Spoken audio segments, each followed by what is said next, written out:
Alas, how sad and lamentable is the condition of the Church and nation now, that even when the case is so far altered that not only all such pretenses are laid aside, Reformation deserted and disdained, an established religion razed and ruined, the covenant broken and burned, and the owning the obligation thereof declared treason, but also an absolute power pleaded and exercised to the suspending, stopping, and disabling all penal laws against popery and prelacy, a gap opened by an anti-Christian toleration to the letting in of all heresies, idolatries, and blasphemies of the mother of harlots, and the land openly defiled therewith, unjust and wicked taxations arbitrarily imposed and levied for the most dreadful, sacrilegious, and hellish ends that was ever published to the world, far exceeding in wickedness these testified against by the Assembly in 1648, or any formerly, while the watchmen have so far abandoned their duty of setting the trumpet to their mouth, and giving due warning of the sin and danger of those dreadful and judgment-procuring courses, that they are caught in the snare, and found complimenting and encouraging the principal instruments of all these evils by their scandalous flattering addresses. How faithful and tender some have been, even in our day, their sufferings and losses in a measure above others makes manifest, amongst whom the worthy Laird of Kersland is not to be forgotten, whose estate, heritable and movable, was declared forfeited and seized for his appearing in arms to join with that faithful party, who by horrid oppression were forced to betake themselves to defensive resistance in the year 1666, who, considering the equity of the cause he appeared for, the indispensableness of the obligations binding him to that duty, and how much a good conscience is to be preferred to an estate, durst not part with the sweet comforts of the one for the uncertain profits of the other. And as he was earnest with God by frequent and fervent prayer, for light and steadfastness in the matters of his suffering and testimony, so it pleased the Lord so to determine his heart therein, as that all the endeavors and persuasions used both by friends and foes to move him to a composition with the enemies for his estate proved unsuccessful. Yea, it is well known how that severals, both of his near relations and others, who used the most forcible and persuasive arguments as the consideration of the ancient and honorable family he was descensed from, the miserable case that he, his lady, and children should be in, without his estate, the counsel and judgment of grave and godly ministers, the freedom and practice of other learned and knowing men, together also with the imputation of vain scrupulosity, simple and unwarrantable nicety and preciousness, etc., that yet even some of those who dealt most with him were, by his defenses and reasonings, convinced of the equity of his cause, and brought to commend his upright resolution, and to applaud his tenderness and faithfulness, and in particular his own father, who pleaded much that he would not only consent that he, with others of his friends, might compone in favors of his family, and that he himself should be no ways concerned in it further than to assent that the thing be done, but could not prevail, who afterwards blessed God that he did not, declaring that he had much more satisfaction and comfort in his son's honesty and steadfastness than many such estates could ever have afforded him. I shall here mention some considerations which prevailed with him to decline all composition directly or indirectly with the enemies in that matter. Number 1, that he could never attain a freedom to use any such manifest dissimulation as deliberately to assent to anything that might import his acknowledging that to be a sin and fault, yea, such a sin and fault as rebellion, which he was convinced in his conscience to be unquestionable duty both before God and man, nor thereby dissembling to insinuate his undoubted right to his estate to be in the person or at the disposing of any other.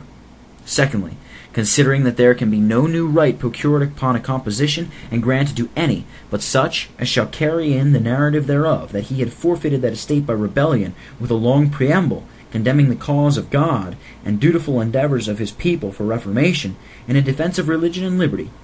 all as sedition, rebellion, and treason, whereupon he resolved rather to part with his estate than be any way instrumental and occasional to the indignifying that holy and honorable cause with such disdainful and reproachful and blasphemous epithets. And albeit such tenderness and principle and practice of this worthy gentleman, and of many others of the faithful sufferers in our day, be censured and condemned by the lukewarm and worldly wise professors in this age as an unprecedented novelty, or precise and unwarrantable notion, yet we find it the same with the faithful sufferers in former ages, and exactly agreeing with the doctrine and principles of the most orthodox and famous divines. For the reverend and learned Calvin, having the same case of conscience proposed to him by the godly, persecuted in his age, to which his solid and faithful answer is extant in his 375th epistle, Article 3, thus proposed and answered, quote, whether the confiscation of goods can be fought back again from a prince in the name and behalf of these who are forfeited for religion, to which he answers, quote, that it is certain it cannot be done without sin, for the new right, or the de novo damus, as we call it, granted by the prince, doth really contain open blasphemies against the glory of God, because therein mention is made of errors, crimes, and divine lese-majesty, whereof the condemned are found guilty, which new right must in law be exhibited by him who intendeth to use the same, and that as a certain kind of approbation no ways to be tolerated. Whereof I see not that it is lawful for a godly man, rightly instructed in the gospel, to involve himself into such fictions. Unquote.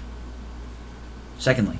from the fountain and conveyance whence they proceed, the iniquity of these payments might be concluded, which is nothing else than the arbitrary power domineering over us and oppressing and overpressing the kingdoms with intolerable exactions, which to pay is all the consent and concurrence required of us to entail slavery on the posterity. I mean, to pay it out of submission only to the moral force of its imposition, which is all the justification required of that absolute tyranny imposing it. For we have the testimony of a king for it, King James' speech to the Parliament in 1609,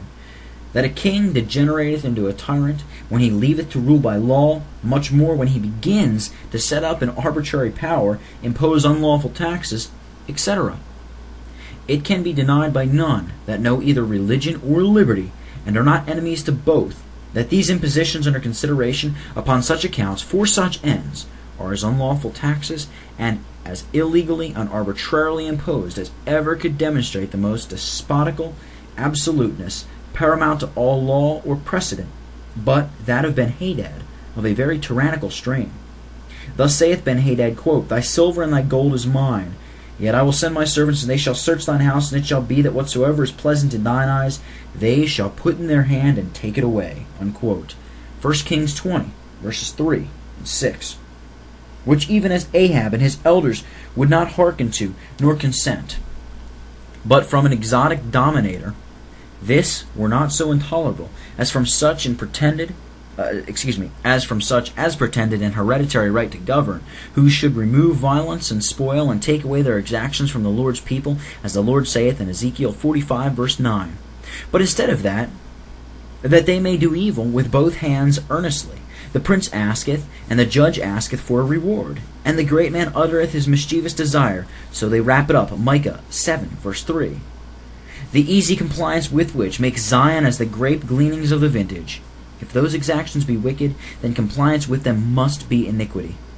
For it justifies the court that enacts and exacts them, a packed juncto of a prevalent faction made up of perjured traitors in a course of enmity against God and the country, who, to prosecute the war against the Almighty and root out all his people out of the land, condescended upon these cesses, fines, etc., as a fit and adapted medium thereunto. Wherefore, of necessity, all that would not own that conclusion as their own deed in these representatives, and own them as their representatives in that deed, must bear witness against the same by a refusal to own the debt, or pay the same. But I shall conclude this with observing, number 1, the holy and remarkable righteousness of the Lord, that we, who would not contend earnestly for the liberty of the gospel, who would not acquit ourselves like men in witnessing our loyalty to Christ, were not fixed in our engagements, nor steadfast in holding liberties wherewith Christ hath made us free, did not reclaim nor reluctate when we saw our royal master's prerogative invaded, should be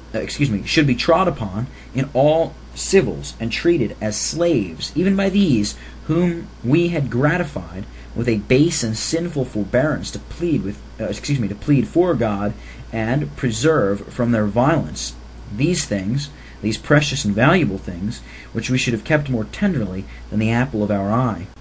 Oh, the relucency of this righteousness in making the gods whom we have served smite us, and in making them whose interest we minded with a misregard and perjury involving neglect of the interest of Christ, thus to destroy our pitiful interests. And thus, having taught them to be captains over us, we must now sit in the house of bondage in our land. Number 2, who will not adore and admire the righteousness of the Lord, particularly in leaving some of these to be designedly trod upon, who not only were involved in the common guilt of notwithstanding these encroachments, but first went a great way in concurring to the making of these wicked laws, and now have been made to lie under the load laid upon their loins by the hand of such, to whom they gave the hand in overturning the work of God. Why should not they be spoiled? Why should not the young lions roar upon them and make their land waste? Why should not men of the same mettle and soul with the children of Noph and Tahpenes break the crown off of their head, or feed upon their crown, who have sold and set the crown of Christ upon another's head, and concurred to crush his faithful remnant? Oh, let us learn to read and revere. Let us not be wheedled with we know not what, out of our good old principles, into the espousing the interest, or embarking into the same bottom with men of such principles and practices. And whoso is wise and will observe these things, even they shall understand the loving kindness of the Lord, great loving kindness, that he hath showed to his poor remnant in delivering us from deliverances by such deliverers, whereby the work had been more really and more shamefully ruined, and the hope of the posterity more certainly raised. Thirdly, from the declared ends of all them, declared either verbally or virtually, and indisputable and universally known, to wit, that by such exaction they might be enabled to maintain and prosecute the national rebellion against Christ, and root out his gospel, and all the faithful preachers and professors thereof. These designs being noter, and the impositions demanded, being the best expedients and most adapted means to attain them, it cannot but be manifest that whosoever complies with the means do cooperate with the ends, which, if anything, will involve the compliers in the contriver's sin, and make the payers obnoxious to the enactor's judgment. If they that take rewards to slay innocents be liable to a curse, Deuteronomy 27, verse 25, they cannot say amen to it, who so cooperate to the effectuating the slaughter. If anything makes Zion liable to be plowed as a field, when the heads thereof judge for reward, Micah 3, verses 11 and 12, it must be when they demand such rewards, and the demands are complied with.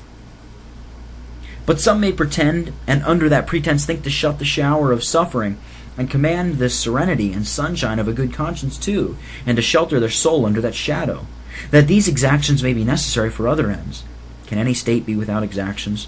Is it not necessary that forces be maintained, and such as are in public office in the kingdom? Wherewithal shall the nation be guarded against foreign invasion? Alas, the pretense is so false and frivolous as he could not escape the censure of foolish, who in answering it appeared serious, save in a just indignation at its empty vanity.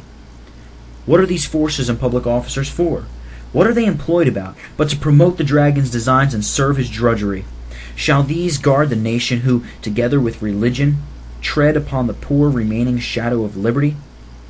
Do they indeed fear a sovereign invasion? Do they indeed fear a foreign invasion? No. It doth not hold us here. These called rulers hide not their designs, but hold them to our eye, that we may not pretend ignorance.